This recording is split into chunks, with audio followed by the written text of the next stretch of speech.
प्यारे बच्चों, आप सभी को नमस्कार एवं स्वागत है आपके अपना चैनल एग्जाम फ्लक्स पर। और आप पढ़ रहे हैं फिजिक्स का दूसरा चैप्टर यानी भौतिकी का दूसरा चैप्टर।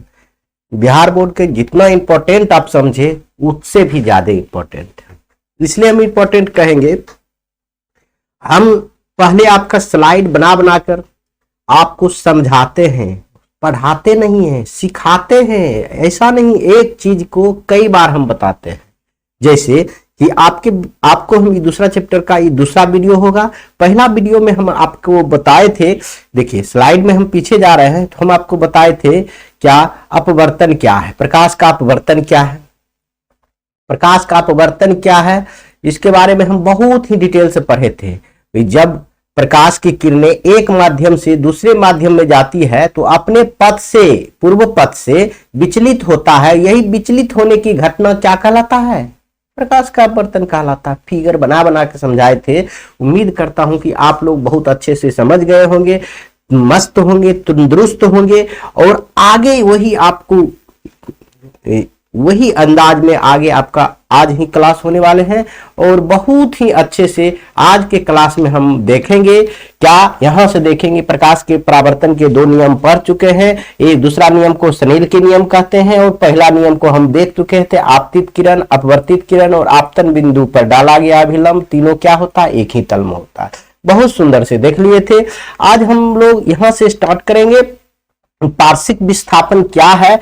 बहुत आसान है। यहां से होते हुए तरंग दैर्घ्य पढ़ेंगे। तरंग दैर्घ्य के बारे में क्या क्या वैज्ञानिक ने कहा, अपवर्तनांक कहेंगे, निरपेक्ष अपवर्तनांक पढ़ेंगे, कुछ न्यूमेरिकल है यह भी देख लेंगे और सापेक्षित क्या है, अपवर्तनांक क्या है यह भी देखेंगे।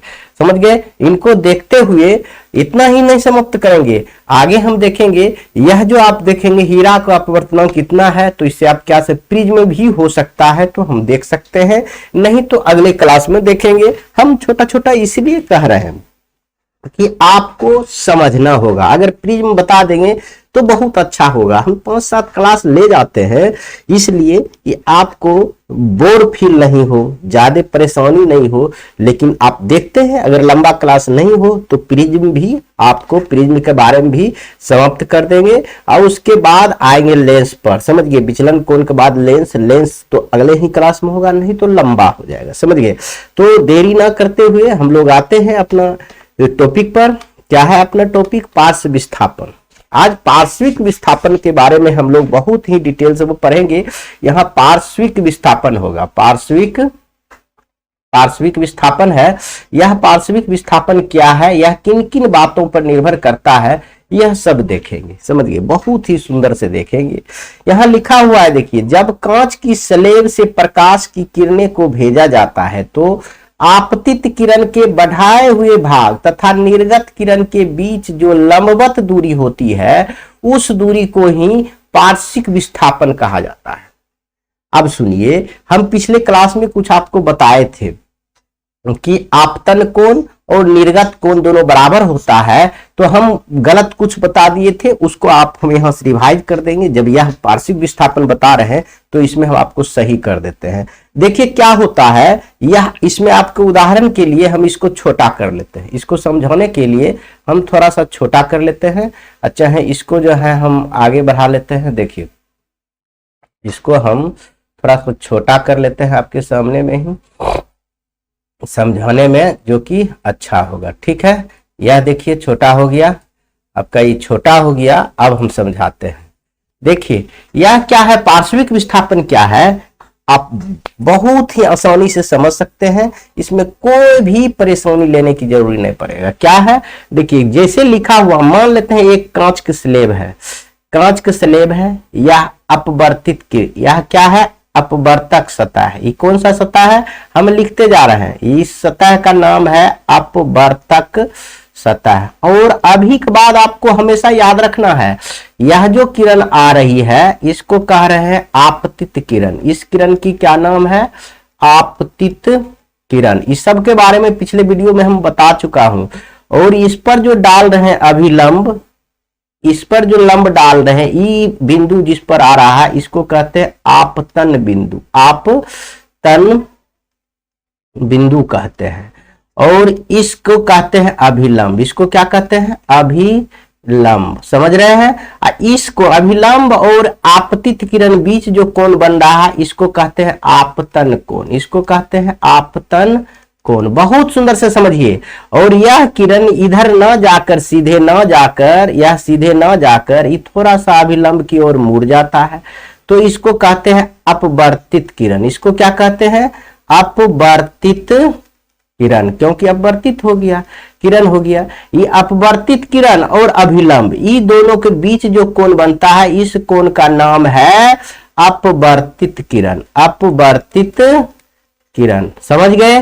तो अपवर्तित कोण, सॉरी किरण क्या है? किरण तो ये हो गया, रेखा यथी हो गया, किरण हो गया। ये क्या है? अपवर्तित कोण हो गया, हो गया। अब सुनिए, यहां एक माध्यम से दूसरे माध्यम में जा रहा है। अब क्या होगा? यहां फिर हम तीसरा माध्यम लाएंगे। यहां फिर से एक हम माध्यम लेंगे, जो कि मान लीजिए यह कांच का सिल्ली है। यह क्या है? कांच का सिल्ली है।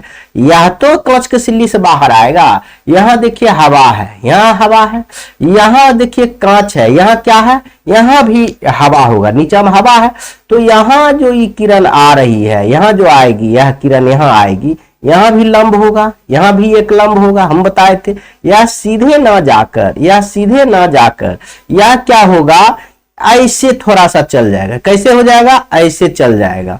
यह देखिए, अब देखिए यह निर्गत किरण कहलाएगा। कौन निर्गत किरण कहलाएगा? जब इस माध्यम से डबल माध्यम आएगा तभी यह निर्गत, इस किरण को हम कहेंगे निर्गत किरण। निर्गत किरण कहेंगे। यह निर्गत किरण और अभिलंब, देख रहे हैं यह अभिलंब है ना, ये सीधा होना चाहिए अभिलंब, ये अभिलंब, यह सीधा। ये अभिलंब और यह निर्गत किरण के बीच जो कोण बन रहा है इस कोण का नाम है निर्गत कोण। इस कोण का नाम है निर्गत कोण। यह भी आप समझ गए हैं। आगे आइए, अब हम इसको हम कहेंगे पार्श्व विस्थापन किसे कहते हैं, या समझिए। देखिए ऐसे बढ़ा रहे हैं, तो यह विस्थापन किसे कहते हैं? ये बीच की दूरी को हम पार्श्व विस्थापन कहते हैं। देखिए यहां समझिए, आप बहुत अच्छा से समझिए। यह दूरी देख रहे हैं जो लाल कलर से, क्या है ये? कौन सा कलर है आप बताइए? थोड़ा सा क्या कहते हैं? ऑरेंज कलर का है। तो यह ऑरेंज कलर का जो है यह दूरी ही क्या कहलाएगा? पार्श्व विस्थापन। यहाँ क्या लिखा हुआ? जब कांच के स्लेब से प्रकाश की किरणें को भेजा जाता है तो अपवर्तित किरणें के बढ़ाए हुए भाग, तो अपवर्तित किरण, देखिए यह अपवर्तित किरण है, यह अपवर्तित किरण है ना, यह अपवर्तित किरण है। यह अपवर्तित किरण के बढ़ाए हुए भाग आपतित किरण के, सॉरी अपवर्तित नहीं है, सॉरी अपवर्तित किरण के, आपतित किरण के बढ़ाए हुए भाग, यह तो अपवर्तित किरण है। आपतित किरण ये है, आपतित किरण के बढ़ाए हुए भाग तथा निर्गत किरण के बीच, देखिए तथा ये निर्गत किरण है, निर्गत किरण के बीच की लंबवत दूरी को, ये लंबवत दूरी जो है, ये बीच की दूरी, इसी को हम क्या कहते हैं? पार्श्व विस्थापन कहते हैं। इसको क्या कहते हैं? पार्श्विक विस्थापन कहते हैं। पार्श्विक, दो क्या हो गया? विस्थापन कहेंगे, विस्थापन कहते हैं। दोनों के बीच की दूरी, की लंबवत दूरी को क्या कहते हैं? पार्श्विक विस्थापन कहते हैं। हम उम्मीद करता हूं कि आप लोग समझ गए होंगे। और आगे आइए, आगे हम इसका किन किन बातों पर निर्भर करता है यह भी देखेंगे। बहुत इंपॉर्टेंट है, ये कई बार मोस्ट भी आई है, एग्जाम में आपको पूछता ही पूछता है। आगे आ जाइए, पढ़ेंगे निम्नलिखित में बातों पर यह निर्भर करता है। वो विस्थापन समझ लिए। विस्थापन क्या है कि आपतित किरण के बढ़ाए हुए भाग और निर्गत किरण के बीच जो लंबवत दूरी है उसे हम क्या कहते हैं? पार्श्व विस्थापन कहते हैं। और ये कौन बात पर निर्भर करता है यह समझिए। यह जो है विस्थापन कौन बात पर निर्भर करता है? यह कांच के मोटाई का सीधा समानुपाती होता है। मान लीजिए यह कांच जितना मोटा रहेगा, इसको कांच मोटा जितना मोटा होगा उतना ही इसका जो सीधा समानुपाती होगा। किसका? कांच के स्लेब के समानुपाती होगा। मान लीजिए यह किरण है, यह लंब है, यह क्या अभिलंब है, यह जो है आ गया यहाँ, यह किरण यहाँ आया, फिर यहाँ एक लंब है, यह किरण आई आपतित किरण के बढ़ाए हुए। ये जो दूरी है ये जितना मोटा होगा उसका समान अनुपात में होगा। मान लीजिए इसका 1 मीटर ऊंचा है, ये 1 मीटर मोटा है, मोटाई है कांच का, तो यह जो है ये दूरी 2 मीटर है, समझ गए। लेकिन अगर कांच की मोटाई 2 मीटर कर दें तो यह हो जाएगा 4 मीटर हो जाएगा। अगर इसको काटेंगे तो देखिए 1/2 होगा, मतलब समान अनुपात में होगा। अगर कांच की मोटाई बढ़ेगा तो इसका विस्थापन की दूरी भी बढ़ेगा, पार्श्व विस्थापन की लंबाई भी बढ़ेगी। इसका मतलब ये हुआ कि समान अनुपात में होता है। मतलब कांच के स्लेब यानी कांच के मोटाई जो है, यानी कांच के स्लेब के मोटाई मतलब कांच के सिल्ली का मोटाई का सीधा क्या होता है, समान अनुपात में होता है। आपतन कोण और का सीधा अनुपात समानुपाती होता है। कौन सी? पार्श्व विस्थापन जो है आपतन कोण यह है, इसका सीधा समान अनुपात में होता है। ये कोण अगर जितना है 45 डिग्री है तो यह समझिए 4 है, तो यह 90 डिग्री होगा तो 8 हो जाएगा। ये अगर ये आपतन कोण अगर 90 डिग्री होगा तो 8 होगा। इसको काटेंगे तो फिर 45/4 हो जाएगा, समान अनुपात में होगा। अब यह तीसरा पॉइंट है, अपवर्तनांक बढ़ने पर यह बढ़ जाता है। अपवर्तनांक बढ़ने पर इसका मान बढ़ जाता है। क्यों बढ़ जाता है अभी हम आपको बताएंगे। अपवर्तनांक क्या होता है, देखिए अपवर्तनांक बढ़ने से इसलिए बढ़ जाता है कि देखिए अपवर्तनांक होता क्या है, माध्यम में प्रकाश, देखिए शून्य में प्रकाश चाल बटे यहां आगे दिया हुआ है, हम पहले आपको बता दे रहे हैं।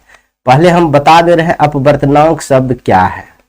अपवर्तनांक क्या है, सुनिए अपवर्तनांक की बात करें तो हम कह सकते हैं शून्य या निर्वात में प्रकाश के, शून्य में प्रकाश की चाल बटे माध्यम में प्रकाश की चाल को हम अपवर्तनांक कहते हैं। मतलब हमारा कहने का मतलब ये है कि शून्य में प्रकाश की चाल यानी निर्वात में प्रकाश की चाल और बटे अगर हवा का अपवर्तनांक निकालना है तो हवा में प्रकाश की चाल यहां डाल देंगे तो उसका अपवर्तनांक निकल जाएगा। कहिए क्यों? देखिए आपके सामने में हवा का अपवर्तनांक 1 है। आप जान रहे हैं कि हम अभी बताए हैं आपको अपवर्तनांक निकालने के लिए अपवर्तनांक। तो आप देखिए शून्य में प्रकाश की चाल तो आप जानते हैं 3 × 10⁸ मीटर पर सेकेंड। तो यहाँ हवा का अपवर्तनांक निकाल रहे हैं, हवा का अपवर्तनांक। तो यहाँ माध्यम में प्रकाश की चाल मतलब कि हवा का प्रकाश की चाल हवा में 10⁸ मीटर पर सेकेंड, ये दोनों बराबर है तो ये क्या होगा, कट जाएगा। क्या हो जाएगा, 1 हो जाएगा। इसका कोई मात्रक भी नहीं होगा। देखिए मात्रक भी दोनों कट रहा है, मीटर पर सेकेंड नीचा भी है, मीटर पर सेकेंड ऊपर है, इसलिए काट जाएगा। इसलिए अपवर्तनांक जो होता है ना मात्रक विहीन होता है, इसमें कोई भी मात्रक नहीं होता है। जैसे आप कोई सामान खरीदने जाते हैं तो आप तेल लीजिएगा, सरसों का तेल लीजिएगा, अगर उसको कह दीजिएगा 2 मीटर तेल दे दीजिए तो देगा? 2 मीटर तेल दे दीजिए, 2 मीटर तेल दे दीजिए, नहीं देगा। वो कहिएगा 2 लीटर तेल दीजिए तब देगा। समझ गए? 2 लीटर, सबका अलग अलग मात्रक होता है, समझ गए? तो अलग अलग मात्रक होता है। उसी प्रकार ये अपवर्तनांक का कोई मात्रक ही नहीं होता। यह अपवर्तनांक क्या है, मात्रक विहीन होता है। तो यहां कहने का तात्पर्य यह है, यह जो इसका शर्त है निर्भर करता है, पार्श्व विस्थापन जो निर्भर करेगा अपवर्तनांक के बढ़ने से यह इसकी लंबाई जो है ना, पार्श्व विस्थापन की लंबाई, यह जो लंबाई देख रहे हैं यह बढ़ जाएगा। तो समझिए, यह बात समझिए। अब आपको यह सब याद रखना है। नीलम का अपवर्तनांक 1.77 होता है, बेंजीन का अपवर्तनांक 1.50 होता है। अब आप कहेंगे क्या सर इसका बेंजीन में प्रकाश की चाल क्या है, पानी में प्रकाश की चाल क्या है, क्राउन कांच में प्रकाश की चाल क्या है? अगर अपवर्तनांक दिया हुआ है तो प्रकाश की चाल आप ज्ञात कर सकते हैं। कैसे ज्ञात करेंगे? 1-2 क्वेश्चन लिए हैं, हम आपको अभी बताते हैं। बहुत आसान है। क्यों आसान है देखेंगे। तो यहां आप सब देखने से आपको यह एहसास होगा सबसे कम अपवर्तनांक हवा में है, सबसे कम अपवर्तनांक किसका है, हवा का है, और सबसे ज्यादा अपवर्तनांक हीरा का है। सबसे ज्यादा अपवर्तनांक हीरा का है और सबसे कम अपवर्तनांक क्या है, हवा का है। तो आपको पिछले वीडियो में हमने अथी भी बता दिए हैं, सघन माध्यम, विरल माध्यम, टोटल हम बता चुके हैं। आप जो बच्चा नहीं देखे हैं पिछले वीडियो देखेंगे, क्योंकि हम पूरा प्ले लिस्ट बना चुके हैं और 1 बाय 1 क्लास 1, क्लास 2, चैप्टर 1 का क्लास 1 टू क्लास 2 ऐसे करके डाले हुए हैं। और एक A to Z, चाहे मैथ हो, चाहे फिजिक्स हो, चाहे आने वाले कुछ भी सब्जेक्ट रहेगा, हम उसी प्रकार से प्ले लिस्ट आपको बना के दिए हुए हैं, जाकर पढ़ सकते हैं। आगे आइए, अब हम देखेंगे तरंग दैर्घ्य। देख लीजिए, यह इसका चौथा है, 3 तक हम बताए हैं, चौथा क्या है, यह तरंग दैर्घ्य के व्युत्क्रमानुपाती होता है, मतलब उल्टा होता है, यानी 10 का व्युत्क्रमानुपाती कहेंगे तो 1/10 होगा, समझ गए। यह तरंग दैर्घ्य का क्या होता है, सीधे व्युत्क्रमानुपाती होता है, याद रखेंगे। अब बैगनी का सबसे कम तरंग दैर्घ्य होता है जो कि 4000 एंगस्ट्रॉम होता है, समझ गए, एंगस्ट्रॉम मात्रक है, अभी बताए थे मात्रक विहीन का। और लाल रंग का सबसे अधिक 6900 से 7500 होता है तरंग दैर्घ्य। एक एंगस्ट्रॉम बराबर 10.10 मीटर होता है। अगर यह याद नहीं रखेंगे तो यह जरूर याद रखेंगे, बैगनी का 4000 एंगस्ट्रॉम होता है ऑब्जेक्टिव क्वेश्चन के लिए, और लाल रंग का सबसे ज्यादा 6900 से 7500 एंगस्ट्रॉम होता है। बैगनी का कम और लाल का सबसे अधिक होता है। और अब देखिए, इसी तरंग दैर्घ्य के बारे में अभी हम आपको बताया कि बैगनी रंग का सबसे कम होता है और लाल रंग का सबसे अधिक होता है। इसी तरंग दैर्घ्य के बारे में कुछ वैज्ञानिक लोगों ने बताया, लॉर्ड रेनलन ने बताया कि जिस रंग का तरंग दैर्घ्य सबसे कम होता है उसका विचलन यानी प्रकीर्णन अधिक होता है। यानी हम कहेंगे जैसे तरंग दैर्घ्य किसका कम है, बैगनी का तरंग दैर्घ्य कम है, तो इसका जो प्रकीर्णन मतलब फैलाव, इसका फैलाव जो होता है अधिक होगा, इसका फैलाव क्या होगा, अधिक होगा, जिसके कारण इसका तरंग दैर्घ्य कम होता है। और लाल रंग का तरंग दैर्घ्य ज्यादा होता है, इसलिए इसका फैलाव क्या होगा, कम होगा। बस ये उल्टा याद रखिएगा, लाल रंग का तरंग दैर्घ्य ज्यादा होता है तो इसका विचलन या प्रकीर्णन क्या होगा, कम होगा, और बैगनी रंग का तरंग दैर्घ्य कम होता है इसलिए इसका प्रकीर्णन या विचलन अधिक होगा। बहुत अच्छा से आप लोग याद रख लीजिएगा। वही लिखल है, बैगनी रंग का विचलन सबसे ज्यादा होता है क्योंकि इसका तरंग दैर्घ्य सबसे कम होता है, क्योंकि इसका तरंग दैर्घ्य कम होता है, यही लिखा हुआ है। देखिए, लाल रंग का विचलन सबसे कम होता है क्योंकि इसका तरंग दैर्घ्य अधिक होता है। एक ही चीज है, हम आपको समझा दिए हैं। आगे आइए, अपवर्तनांक मतलब हम आपको समझा दिए हैं क्या होता है अपवर्तनांक का परिभाषा, शून्य में प्रकाश की चाल और माध्यम में प्रकाश की चाल के अनुपात को हम क्या कहते हैं, अपवर्तनांक कहते हैं। अपवर्तनांक के बारे में कुछ आप इंपॉर्टेंट चीज ऑब्जेक्टिव के लिए याद रख सकते हैं कि अपवर्तनांक कभी भी 1 से कम नहीं होगा, 1 से अधिक होगा लेकिन कम नहीं होगा। जैसे कि आपको हमने बताया था कि देखिए, इसमें किसी भी चीज का 1 से कम है अपवर्तनांक, सबसे कम हवा का है और सबसे ज्यादा हीरा का। आप लोग याद रखेंगे, वही चीज यहाँ लिखा हुआ, ऑब्जेक्टिव में पूछेगा तो यह बता देना है। निर्वात का अपवर्तनांक कितना होता है, कम से कम 1 होता है, और सबसे अधिक अपवर्तनांक हीरा का होता है जो याद रखिएगा 2.42 होता है। अपवर्तनांक मात्रक विहीन होता है, इसमें कोई भी मात्रक नहीं लगाया जाता है क्योंकि वह कट जाता है, समझ गए, जो भी मात्रक होता है कट जाता है, इसलिए यह मात्रक विहीन होता है। अब देखिए, निरपेक्ष अपवर्तनांक क्या है। अपवर्तनांक आप पढ़ लिए हैं, उसी अपवर्तनांक में शून्य के जगह निर्वात लिखिएगा, निर्वात में भी वही चाल होता है, शून्य में भी वही चाल होता है प्रकाश का, तो वही निर्वात में प्रकाश की चाल और किसी माध्यम में प्रकाश की चाल को हम क्या कहते हैं, क्या निरपेक्ष अपवर्तनांक कहते हैं। कुछ है ही नहीं, देखिए, निर्वात में प्रकाश की चाल तथा किसी माध्यम में प्रकाश की चाल के अनुपात को क्या कहेंगे, अपवर्तनांक कहेंगे। लेकिन यही अपवर्तनांक को यहाँ देखिए लिखा गया है, इसमें किसी माध्यम का अपवर्तनांक निर्वात के सापेक्ष निकलते हैं तो उसे निरपेक्ष अपवर्तनांक कहते हैं। सेम चीज है, इसमें अपवर्तनांक कहिए, निरपेक्ष अपवर्तनांक कहिए, कोई दिक्कत नहीं है। यह आपको समझ में नहीं आ रहा है तो यह छोड़ भी सकते हैं। आगे आइए, हम कुछ देर पहले आपको बताए थे, यदि प्रकाश की चाल दिया हुआ रहे, देखिए हवा में प्रकाश की चाल दिया हुआ है और हवा में देखिए प्रकाश हवा से कांच के प्लेट में प्रवेश करती है, जिसका अपवर्तनांक दिया हुआ है कितना, 1.5। तो कांच में प्रकाश की चाल ज्ञात कीजिए, कांच में प्रकाश की चाल ज्ञात कीजिए और दिया हुआ अपवर्तनांक, देखिए अपवर्तनांक दिया हुआ है कितना है, अपवर्तनांक बताइए 1.5 है, और हवा में प्रकाश की चाल दिया हुआ है यहाँ, यानी हम जानते हैं अपवर्तनांक बराबर क्या होता है, फॉर्मूला अपवर्तनांक बराबर फॉर्मूला होता है शून्य में प्रकाश की चाल, शून्य में प्रकाश की चाल बटे क्या होता है, माध्यम में प्रकाश की चाल, माध्यम में प्रकाश की चाल। तो आप यह समझिए, तो अपवर्तनांक दिया हुआ था, यहाँ अपवर्तनांक लिख दीजिए, यहाँ शून्य में प्रकाश की चाल कहिए, निर्वात में प्रकाश की चाल कहिए, वो होगा 3 गुना 10⁸ मीटर पर सेकेंड हो गया।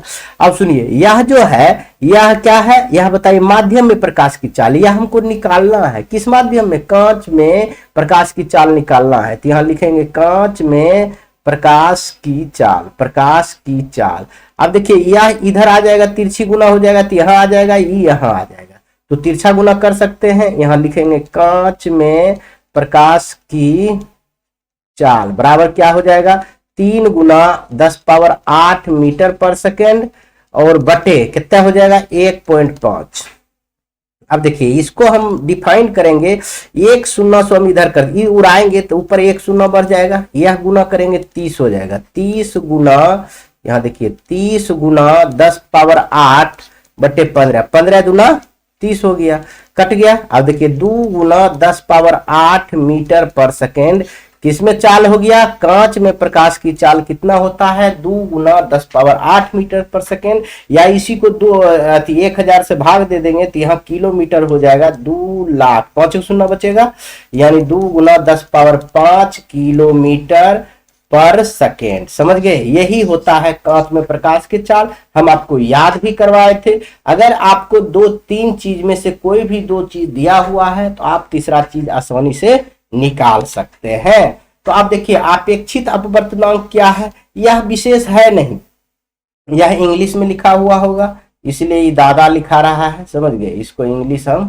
कर देते हैं आपको, देखिए यह इंग्लिश हो गया,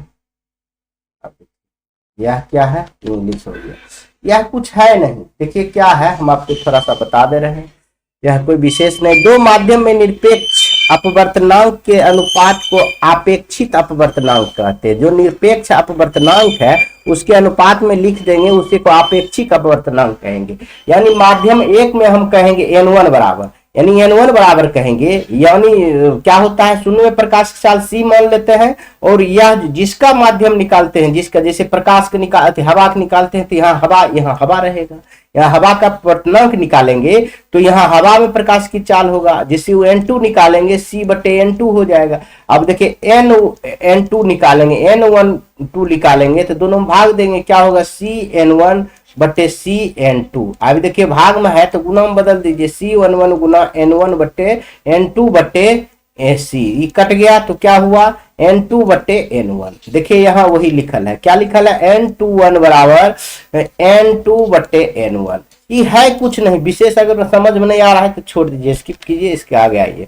देखिए कह रहा है हीरे का अपवर्तनांक, बहुत VVI MVVI इसको रखिए। कह रहा है हृदय का अपवर्तनांक 2.42 है, तो इसमें से इससे आप क्या समझते हैं, तो इससे क्या समझेंगे, बहुत आसान समझेंगे। क्या समझेंगे, हीरे का अपवर्तनांक 2.42 है, जो कि काफी अधिक है, सब चीज से अधिक है। हम बताए थे सबसे अधिक हीरा का अपवर्तनांक होता है। यह प्रकाशीय माध्यम में सघन होगा, यह प्रकाशीय माध्यम में क्या होगा, सघन होगा, क्योंकि इसमें प्रकाश की चाल कम होगा। अपवर्तनांक बेसी है तो चाल कम होगा, 100% प्रकाश की चाल हीरा में क्या होगा, बहुत ही कम होगा।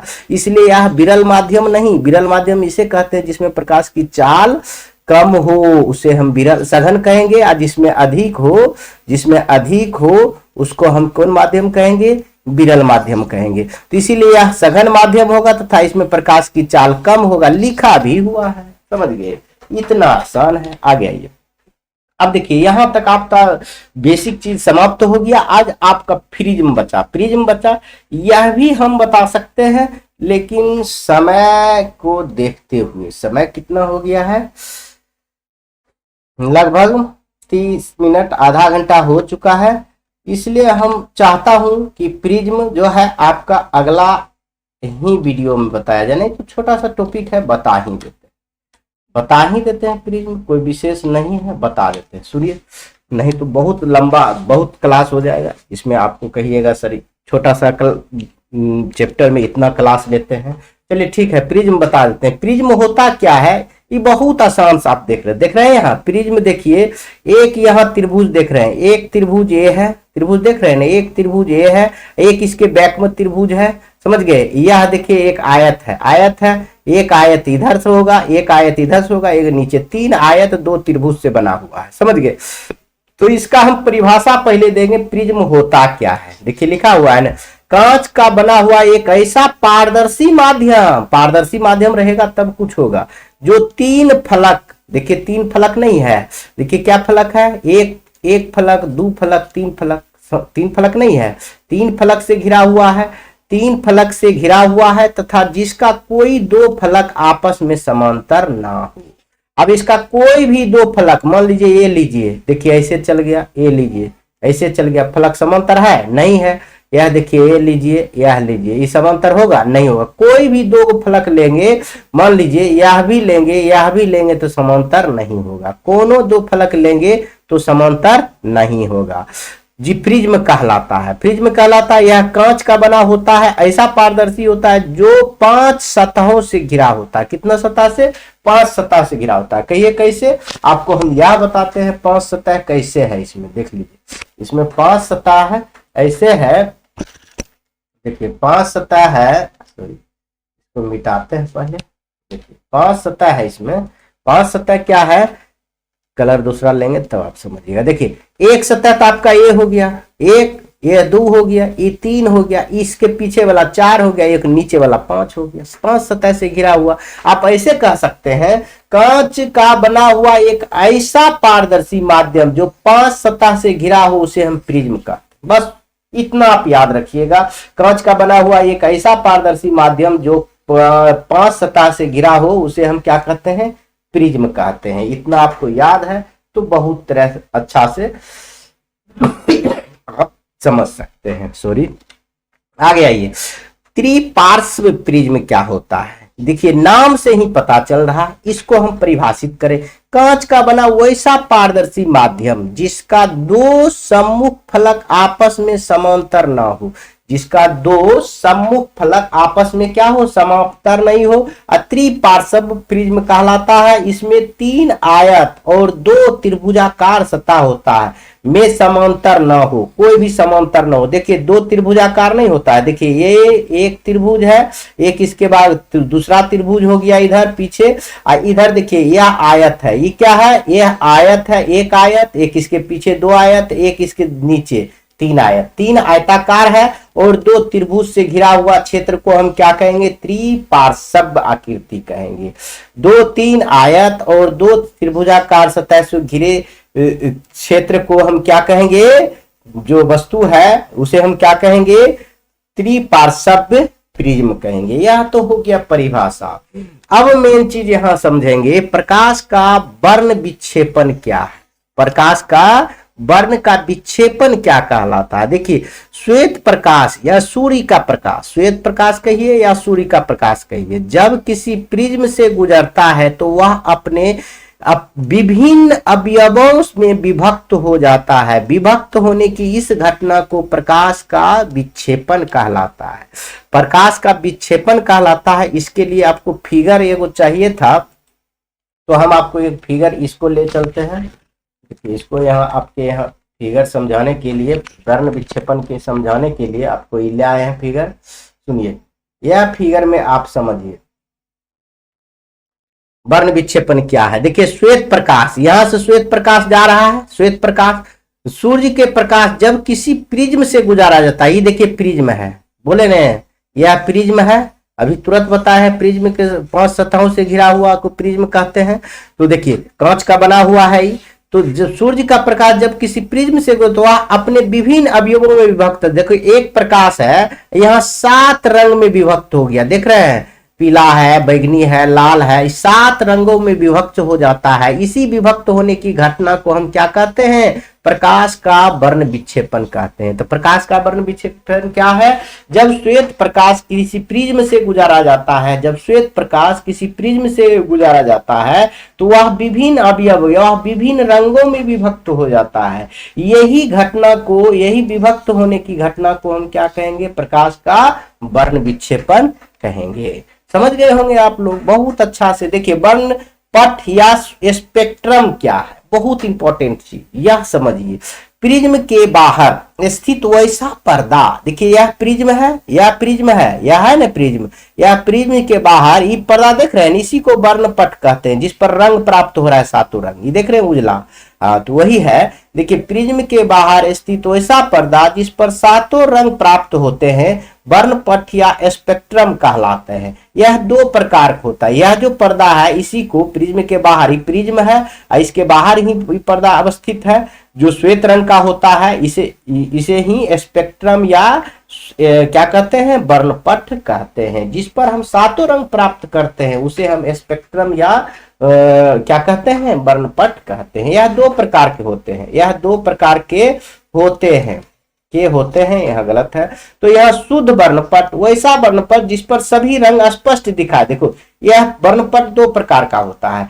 एक तो होता है कि एकदम शुद्ध वर्णपट, जिस शुद्ध वर्णपट हम उसे कहेंगे जिस पर 7 रंग स्पष्ट दिखाई दे, 7 रंग जो है स्पष्ट दिखाई दे उसे शुद्ध वर्णपट कहेंगे। और जिस पर 7 रंग स्पष्ट नहीं दिखाई दे उसे वह शुद्ध वर्णपट कहेंगे। यह ही परिभाषा है, बहुत आसान है। अब वर्णपट स्पेक्ट्रम आप समझ गए हैं। तो यह थोड़ा सा आइए, हम पहले बता चुके हैं लेकिन फिर से एक बार रिवाइज कर देते हैं। बैगनी रंग का तरंग दैर्घ्य कम रहने के कारण इसका विचलन या प्रकीर्णन क्या होता है? ज्यादा होता है। इसका फैलाव क्या होता है? ज्यादा होता है बैगनी का, इसलिए कि तरंग दैर्घ्य कम है। और लाल रंग का तरंग दैर्घ्य ज्यादा है, इसलिए इसका प्रकीर्णन या विचलन क्या होगा? कम होगा। इसका फैलाव क्या होगा? कम होगा। समझ गए? तो आगे आइए दूसरा क्वेश्चन देखते हैं। वर्ण विक्षेपण की घटना क्यों होता है? वह जो प्रकाश की श्वेत रंग अलग अलग में विभक्त हो जाता है, यह घटना क्यों होता है? यह देखिए सभी रंगों का तरंग दैर्घ्य अलग अलग रहने के कारण विचलन भी अलग अलग होता है। समझिए, देखिए सभी रंग का तरंग दैर्घ्य अलग अलग होता है, इसके अलग अलग रहने के कारण विचलन भी अलग अलग होता है क्योंकि उसका फैलाव भी अलग अलग होगा और इसी कारण से वर्ण विक्षेपण होता है। वर्ण विक्षेपण का मुख्य कारण क्या है?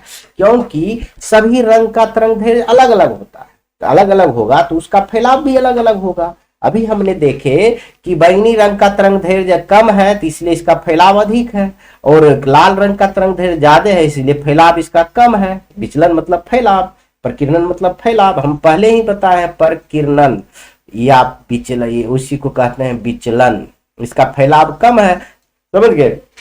तो उसी प्रकार अलग अलग तरंग दैर्घ्य अलग होने के कारण अलग अलग विचलन होते हैं, इसी कारण से वर्ण विक्षेपण होता है। इसी कारण से क्या होता है? वर्ण का विक्षेपण होता है। आगे आइए, सबसे इंपॉर्टेंट और सबसे ज्यादा पूछे जाने वाला सवाल आपका ये है और इसी के साथ लगता है प्रिज्म खत्म हो जाएगा, उसके बाद क्लास खत्म हुई। विचलन कौन है तो वह बता देंगे। देखिए कह रहा है श्वेत प्रकाश 7 रंगों का मिश्रण है, इसे एक प्रयोग के द्वारा साबित कीजिए। इसे एक प्रयोग के द्वारा साबित कीजिए, कुछ नहीं करना है। देखिए एक प्रिज्म ले लीजिए, एक ऐसा प्रिज्म ले लिए, एक दूसरा प्रिज्म ले लीजिए उल्टा करके। क्या करके लीजिएगा? उल्टा करके दूसरा प्रिज्म ले लीजिए। समझ गए? ऐसे ले लीजिए, एक सीधा लीजिएगा, एक उल्टा ले लीजिएगा। यहां से श्वेत प्रकाश आएगा, जैसे ही यह श्वेत प्रकाश यहां से आएगा तो यह जो आएगा यहां 7 रंग में विभक्त हो जाएगा। क्या रंग में विभक्त हो जाएगा? 7 रंग में विभक्त हो जाएगा। यह देखिए हम बता रहे हैं, यहां से एक रंग हो गया, हम 7 रंग पुराने कोशिश कर रहे हैं, यह 2 रंग हो गया, यह क्या हो गया? 2 रंग हो गया। यह देखिए 3 रंग कर दे रहे हैं, यह ले लेते हैं। यह देखिए 3 रंग हो गया। यह देखिए 4 रंग हो गया। यह देखिए 5 रंग कर दे रहे हैं, यहाँ पर 5 रंग हो गया। यह देखिए 6 रंग हो गया। समझ गए? उम्मीद करते हैं ये सब 7 रंग हो गया होगा, 7 रंग हो गया। ठीक है, मान लेते हैं 7 रंग हो गया। तो यहां से श्वेत प्रकाश जब प्रिज्म में गुजारा जाता है तो यह क्या कितना रंग को विभक्त हो जाता है? 7 रंग में विभक्त हो जाता है। अभी यही 7 रंग दूसरा प्रिज्म से गुजारेंगे तो उल्टा वाला प्रिज्म से, तो यह 7 रंग क्या होगा? एक होकर एक श्वेत प्रकाश में बदल जाएगा। एक क्या करेगा? श्वेत प्रकाश में देखिए बदल गया, एक हो जाएगा। यहां से श्वेत प्रकाश गया है तो यह 7 रंग में विभक्त हो गया, लेकिन दूसरे प्रिज्म से जैसे गया तो फिर ही श्वेत प्रकाश में यह इकट्ठा होकर बन गया। इसी को एक प्रयोग द्वारा हम लोग लिख देंगे, जैसे किए हैं वैसे ही लिखेंगे। देखो लिखा हुआ है, इस प्रयोग को थोड़ा पतला कर लेते हैं, नहीं तो बहुत मोटा है, दिक्कत होगा। देखिए इस प्रयोग के करने के लिए 2 प्रिज्म लेते हैं, 2 प्रिज्म लिए हैं, 2 प्रिज्म इसमें लेना होगा। इस प्रयोग करने के लिए पहले प्रिज्म के आधार पर नीचे 2 आधार नीचे, तो दूसरे प्रिज्म का आधार ऊपर, यानी पहले का आधार नीचे देंगे, एक सीधा रखेंगे, एक टेढ़ा रखेंगे, दूसरे का आधार ऊपर रखेंगे, जैसा कि चित्र में दिखाया गया। देखिए एक इधर इसका आधार नीचे है, इसका आधार ऊंचा है, ऊपर है, जैसा कि चित्र में दिखा दिए हैं। जब पहले प्रिज्म से श्वेत प्रकाश भेजा जाता है, देखिए जब पहले प्रिज्म से श्वेत प्रकाश भेजा जाता है तो वर्ण विक्षेपण होने के कारण यह 7 रंगों में विभक्त हो जाता है। वर्ण विक्षेपण क्यों होता है? किसी का तरंग दैर्घ्य कम है तो किसी का ज्यादा है, इसलिए उसका क्या हो जाता है, अभी तुरंत बताएं आपको, इसलिए उसका क्या हो जाता है, विचलन किसी का कम होता है, ज्यादा होता है, इसलिए वर्ण विक्षेपण होता है। तो यह वर्ण विक्षेपण होने के कारण यह 7 रंगों में विभक्त हो जाता है। जब 7 रंगों का अपवर्तन दूसरे प्रिज्म में किया जाता है, फिर 7 रंग का अपवर्तन दूसरे प्रिज्म में यहां लगा दिया जाता है, तो वह एक बिंदु पर जमा हो जाती है और वह श्वेत प्रकाश दिखाई देता है। तो यह क्या हो जाता है, अपवर्तन के कारण यह श्वेत प्रकाश दिखाई देता है। इस तरह से इस प्रयोग से पता चलता है कि श्वेत प्रकाश 7 रंगों का मिश्रण है। इस प्रयोग से यह पता चलता है कि श्वेत प्रकाश क्या है, 7 रंगों का मिश्रण है। कोई विशेष नहीं है, आराम से आप फिगर बनाइए, लिखिए, आपका पूरा नंबर मिलेगा। और आपका लास्ट है प्रिज्म का सवाल, उसके बाद लेंस पर जाएंगे और दूसरी क्लास में जाएंगे। यह क्लास यही समाप्त करेंगे। विचलन कोण क्या है, कोण किसे कहते हैं, देखिए इसको पढ़ेंगे। बढ़ाए हुए आपतित किरण और निर्गत किरण के बीच का कोण विचलन कोण कहलाता है। सुनिए, यह आपका एक मान लेते हैं वर्तक सतह बना के बताएंगे, ऐसे नहीं समझिए। यह क्या है, आपतित किरण है। यहाँ कह रहा है बढ़ाए हुए आपतित किरण, ये अभिलंब पहले दे देते हैं। बढ़ाए हुए आपतित किरण ये हो गया, बढ़ा दिए आपतित किरण और निर्गत किरण के बीच का कोण, यह देखिए, यह जो निर्गत किरण, यह निर्गत किरण हुआ, इसके बीच में जो यह कोण बन रहा है, इसी कोण को हम क्या कहते हैं, विचलन कोण कहते हैं। विचलन कोण, यह आपको हम परावर्तन चैप्टर में भी पढ़ाए थे और यहां भी पढ़िए। देखिए आपतित किरण, यह आपतित किरण के बढ़ाए हुए भाग और निर्गत किरण के बीच जो कोण बन रहा है उसी को हम विचलन कोण कहेंगे। इसे डेल से सूचित करते हैं, ऐसे लिख दीजिएगा, एस उल्टा करके ऐसे, इसे डेल से सूचित करते हैं। बस इतना याद रखिएगा। तो कल से आप फिर लेंस पढ़ेंगे हम लोग बहुत ही सुंदर से। तो उम्मीद करते हैं कि 5-7 वीडियो में हम पूरा समाप्त कर देंगे। ये दूसरा वीडियो है, तीसरा वीडियो कल लाएंगे। इसी के साथ जय हिंद, खुश रहिए, एकदम पढ़ते रहिए।